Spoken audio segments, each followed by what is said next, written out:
previous lecture, we have discussed about the filter circuits used in the power supply. So basically, the filter circuits are used to minimize the AC component, and you will get a pure DC voltage.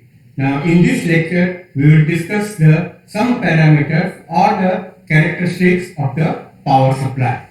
Means that if any kind of the power supply is with you, and you want to test the quality of the power supply, then what kind of the parameter we have to test for the power supply. Correct? So again, let us see what is the basic diagram for the power supply, and then we will discuss the parameters of the power supply.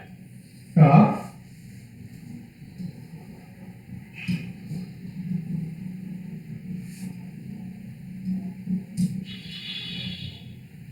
here in the first lecture already mentioned the basic block diagram of the power supply. So here in this power supply, my AC input voltage is there. Here we applied a AC voltage of a 230 volt with the frequency of a 50 Hz. Then we have a transformer. Then the transformer voltage is given to a kind of a rectifier circuit. Already you know what is the rectifier circuit. And then the output of the rectifier is given to a filter circuit.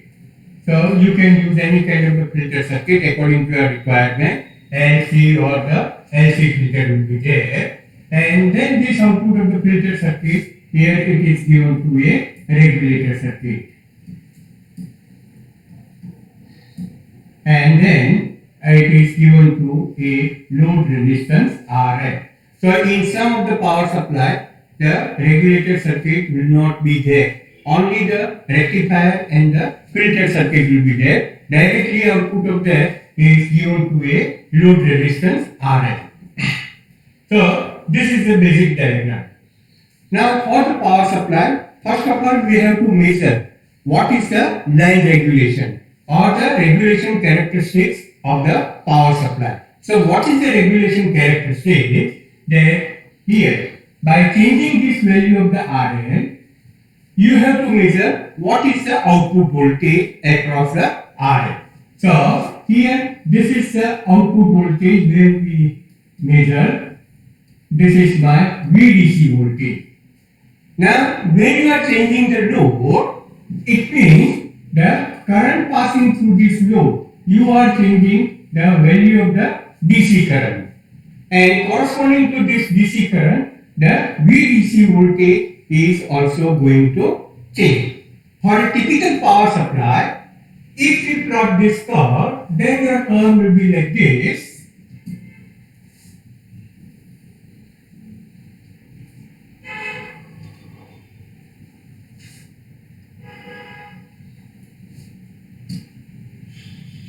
On the x-axis, we have a DC current, and on this y-axis we have a DC voltage.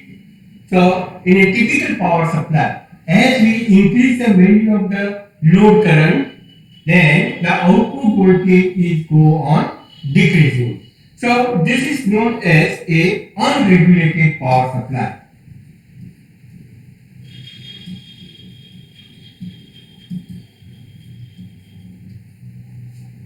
Means here the output voltage depends on a load current. Now the thing is that why this output voltage is decreasing with the load current? Why it is a unregulated characteristic? So basically already you know that in the rectifier we are using a diode, and the diode has also some forward bias resistance. So here the diode is present. Here the transformer is present. The diode has a resistance, forward bias resistance RF. This transformer secondary has also a DC resistance of RF. And if some regulator circuit will be there, then there will be a kind of a transistor or the standard diode, and they also have some resistance. So as the current will increase, remember, so as we change the value of RL, then here the current passing through the transformer, then it is passing through the diode, and then it is passing through the load resistance RL. So, as we increase the current, then the drop across the diode will also increase. The drop across the transformer is also increasing, and as a result, your output voltage VDC is going to decrease. Now, if you remember that in the first year, already you have learned this kind of a formula for the rectifier circuit, that the VDC is given by 2Vn by pi minus IDC into RF plus RS. This is the formula for a full wave rectifier. If it is a half wave rectifier, then we have Vm by pi minus IDC into RF plus RS. So here the RF is a diode resistance and the RS is a secondary resistance of the transformer. So in this formula also you can see that if this DC current will increase, then the term IDC into RF plus RS will also increase, and it is going to be subtracted from the 2 Vm by pi. So as a result, your voltage is go on decreasing. Yet when the IDC is zero, then what is the voltage? That is known as VDC voltage will be a 2 Vm by pi, and this is the maximum voltage of your rectifier. This voltage is known as a voltage with no load. Remember. So when my IDC is zero here. So at that time, whatever the output voltage we measure across the load resistance RL, this voltage is known as voltage with no load. And as the current will increase, then the IDC into RF, that is the drop across the diode, IDC into RF, that is the drop across the transformer, this voltage drop will go on increasing, and as a result, your output voltage is decreasing. Here, RF plus RS, remember, RF plus RS, it is known as a internal resistance of the power supply. Internal resistance of the power supply or internal resistance of a rectifier circuit. So whatever the unregulation characteristics we have, that is only due to the internal resistance of the power supply. Then here, now this voltage is go on decreasing. Then if you want to measure the percentage of a regulation, how much regulation is there, then for that you have to find out another voltage which is known as a voltage with full load. Voltage with full load. So that is known as a VFL. Now what do you mean by this? Full load. Full load means that whatever the capacity, current capacity of the power supply is there, that much value of the current you have to draw from the power supply. Suppose we have a power supply of a current capacity of a 1 ampere. Then you change the value of RL. Change the value of RL so that my DC current is going to be a 1 ampere. And at that time, whatever the voltage we have, that is known as voltage with full load. So here you have to, for finding a percentage of regulation, you have to find out what is the voltage with no load. No load means there will not be a load resistance. Remember, infinite load resistance will be there, and you measure the voltage. Full load means that you have to draw a full load current that is specified in the power supply. That this power supply current capacity is a 100 milliampere, 500 milliampere, 1 ampere or 5 ampere. Accordingly, you have to set the value of RL and you draw the current and measure this voltage across the load resistance, that is my voltage with full load. So here suppose this voltage with full load means my current is a 1 ampere, and at that time whatever the voltage we have, this is known as a voltage with full load. So once you have VNL and the VFL, then we can define a percentage of regulation in this manner.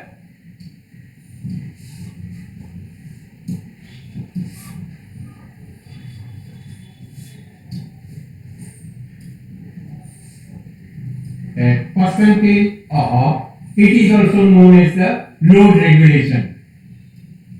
Remember, why it is known as a load regulation? Because here we are measuring this output voltage by changing the load. Changing the load means you are changing the load resistance, as a result the load current is going to change. So whatever the variation of the voltage with the load current is there, it is known as a load regulation, and that can be measured as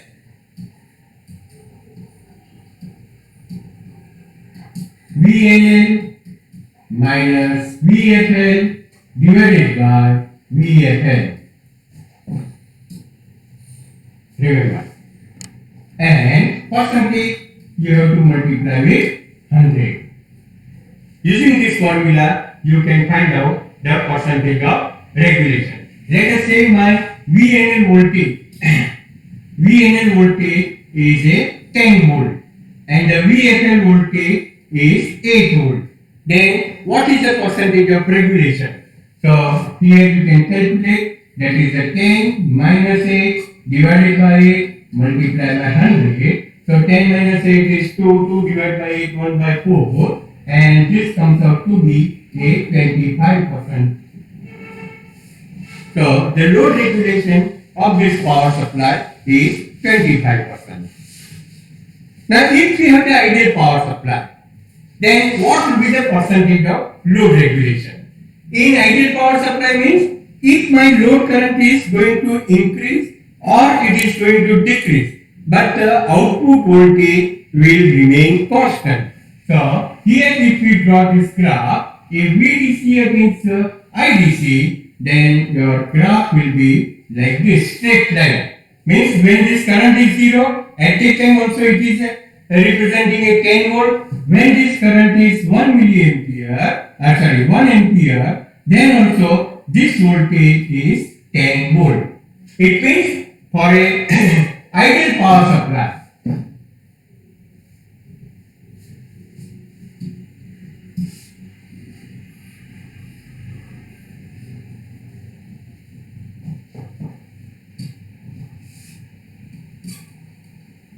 for ideal power supply, the VNL voltage and the VFL voltage both will be same.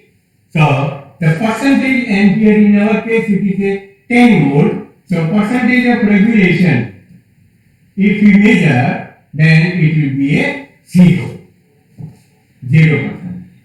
So here this is known as a regulated power supply.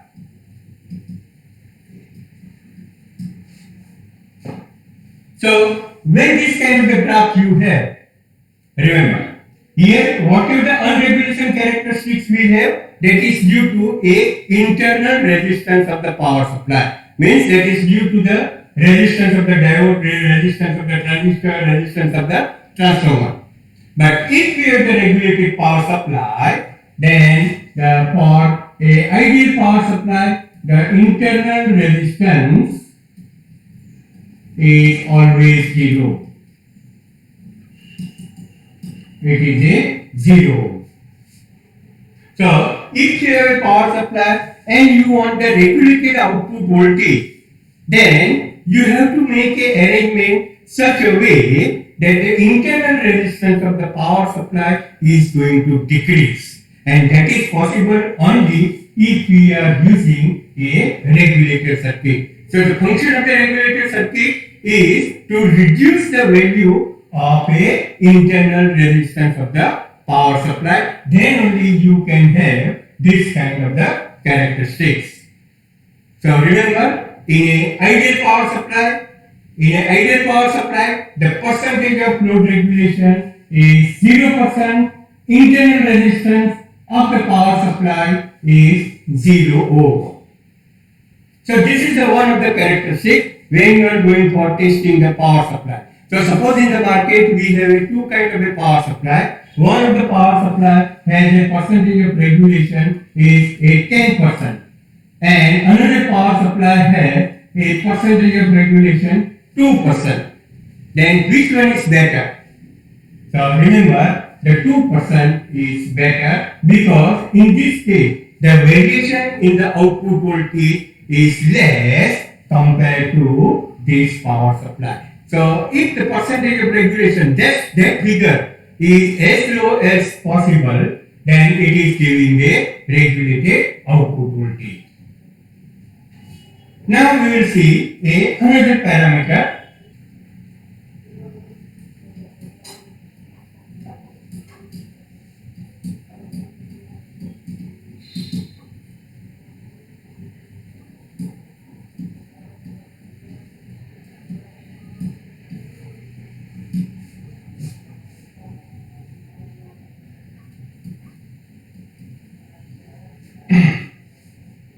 Okay. Then what is the another parameter? So in this case, we have to check that if my line voltage is going to be fluctuate, then what will be the change in the output voltage, and that is known as a line regulation. So here we are going to define what is the line regulation.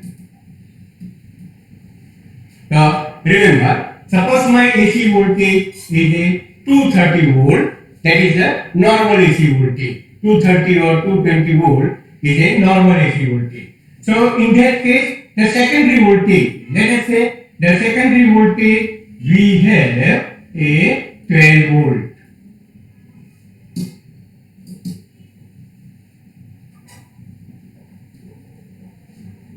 And as a result, my output voltage at this point is a 9 volt. Remember, here in this case, we are not changing the value of a load resistance RL or the DC current. So this RL is going to be a constant. For a fixed value of the load current, we are measuring what is the line regulation. Now, if this my line voltage is going to be fluctuate from 230 volt, suddenly it become a 240 volt.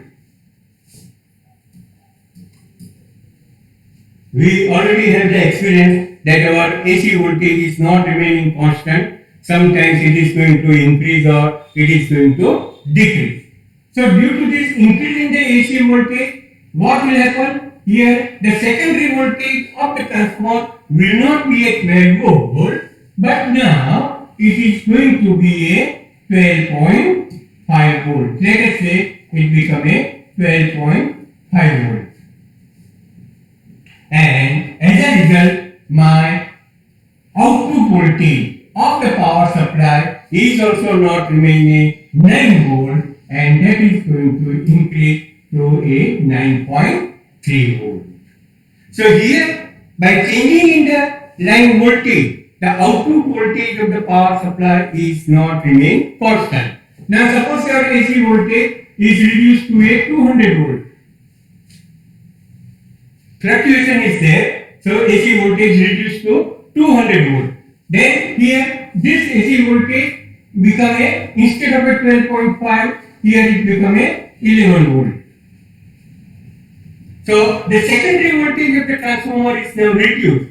Then now naturally here now instead of a 9 volt, this output voltage become a 8.5 volt. So as my AC voltage, or you can say the line voltage is fluctuating, our output voltage of the regulator circuit is not remain constant, and that is variation in the output voltage we can define as a line regulation. So the line regulation we can write as a V maximum voltage minus a V minimum voltage.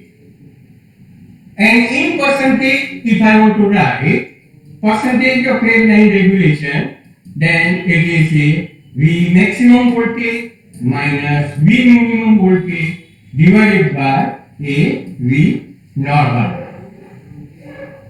So what is the maximum and minimum? Here my V normal means when the AC voltage is 230, that is our normal, that is our normal AC voltage. And at that time, my DC output voltage is 9 volt. Then this is known as a normal output voltage of the power supply. Now, let us say my AC voltage is changing by 10%. Normally, the line regulation is measured with the variation in this AC voltage in percentage. So, the AC voltage become a, here take 10% of this. So, here it is a 23 and this AC voltage become a 253 volt. Correct? 230 plus 10. So 10% of 230 is 23. It is going to be array. So AC voltage is 253 volt. When this AC voltage is 253 volt, at that time my output voltage of the regulated power supply will be naturally a higher. So instead of a 9 volt, it will become a 9.5 volt. And this voltage we call this as a maximum voltage. Because my line voltage is also a maximum. So output of the rectifier is also a maximum. Then you have to measure a 230 minus 10%. 230 minus 10% variation. Then this AC voltage become a 207 volt.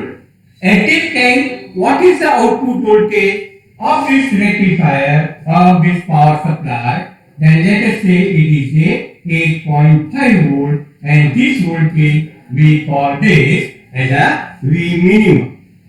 So when you want to test a line regulation of the power supply, then through a variate is a variable transformer, which is a using the variate you can change this AC mains voltage and you apply this voltage in this manner and measure what is the normal, maximum and the minimum voltage. Then the line regulation here if you calculate, then this will come up to be a 9.5 minus 8.5 divided by 9 into 100. In a percentage, if you want to measure, then it has to divide it by 100. So this is 1 by 9, 9 you can consider as a 10 and almost you can say that line regulation is a 10%.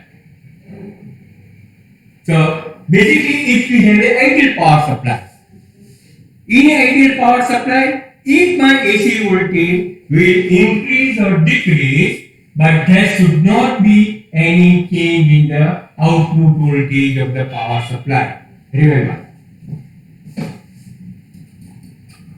for ideal power supply, my normal voltage must be equal to a maximum voltage must be equal to a minimum voltage. There should not be any variation in the output voltage of a power supply. And remember when you are measuring the load line regulation, then always your load current has to be a constant. You are measuring a line regulation at a 100 milliampere or 500 milliampere or a 1 ampere, you have to specify when you are writing the line regulation. So here the percentage of line regulation, it will come out to be a 0%. So this is another characteristic of a regulated power supply, that is the line regulation, and if it is a ideal power supply, line regulation has to be a 0%. This line regulation, if you are measuring with a plus or minus 10%, correct? At a time, let us say it is a 10%. Now you can also measure this line regulation with another variation of the AC voltage. You can also measure with this, that 230 plus or minus 20%. So it is not necessary that the line regulation at 10% variation and the 20% variation will be same. Normally, as the variation in the line voltage will increase, then the percentage of the line regulation will also increase. So this is another parameter of a power supply which you have to measure, or which you have to when you are testing the power supply. Okay. So in this way,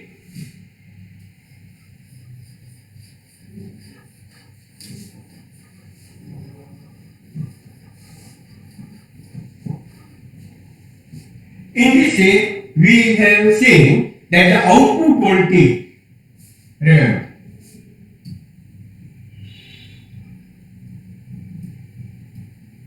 output voltage of power supply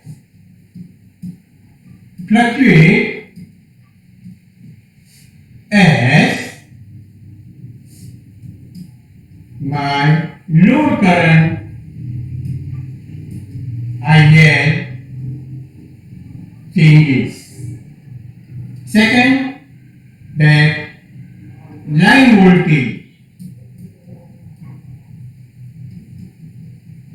changes. That is, we can say VI.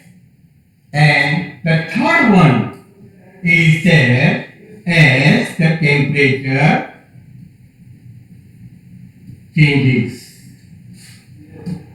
Why the temperature? Because we know that the rectifier and the regulator circuit consist of a active device. The diode is there here. Here you can have a Zener diode.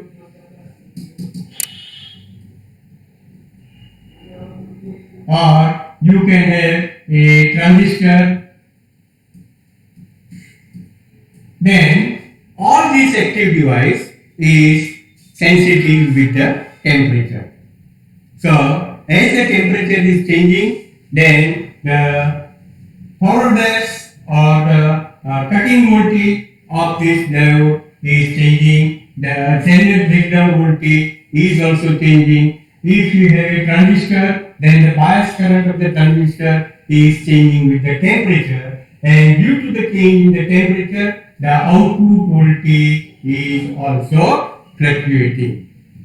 So in this way, in the power supply, the output voltage depends on the load current, it depends on the AC mains voltage or the input voltage, and third one, it depends on the temperature.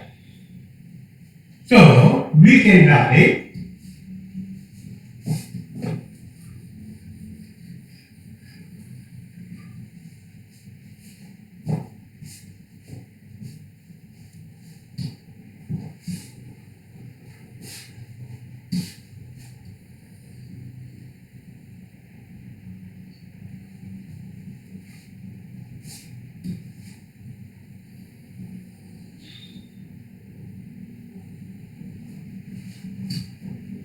so now we are talking about the stabilization.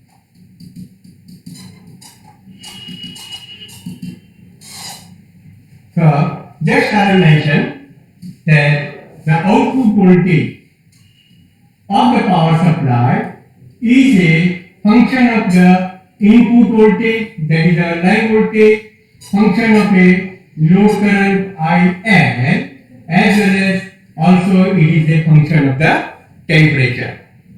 Again, the output voltage of the power supply depends on a input voltage, that is my line voltage, depends on the load current, as well as it depends on the temperature. So if we see the variation in the voltage, then we can write the same expression as, that is the change in the output voltage.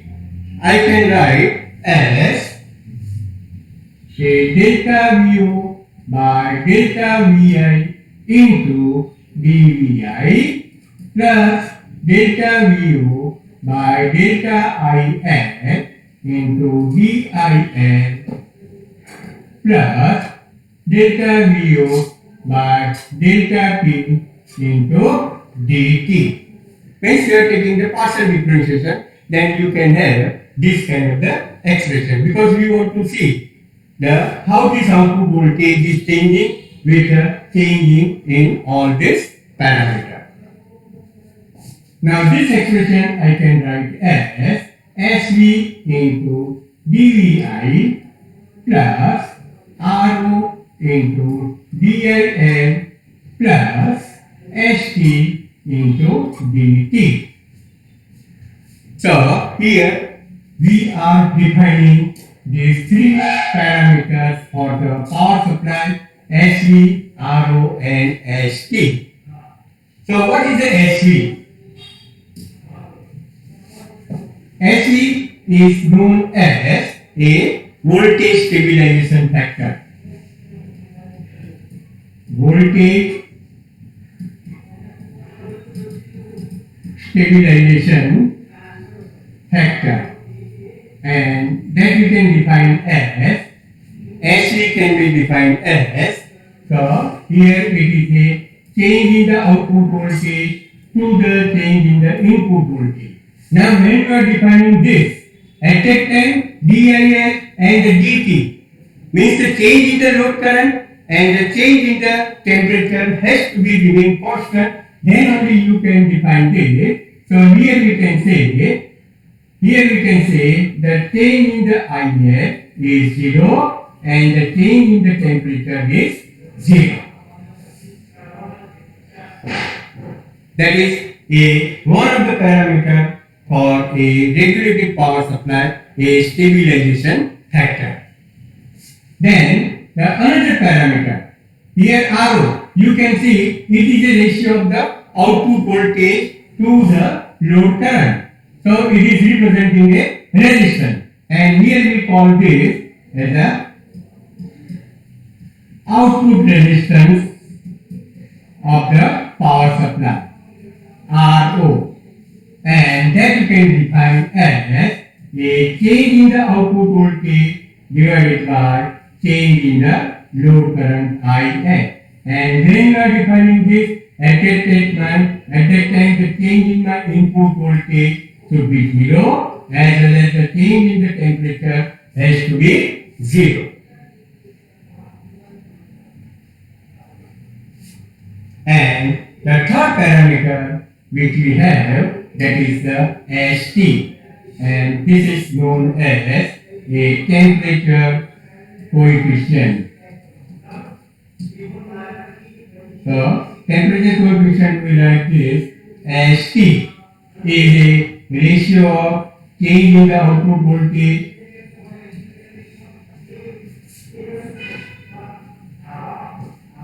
change in the temperature, and here the delta Vi is 0, delta IN is also 0. So when the change in the line voltage and the change in the load current is 0, then only you can measure what is the temperature coefficient. So in this way we have defined a three stabilization factor: voltage stabilization, second one is the output resistance, and third one is the temperature coefficient.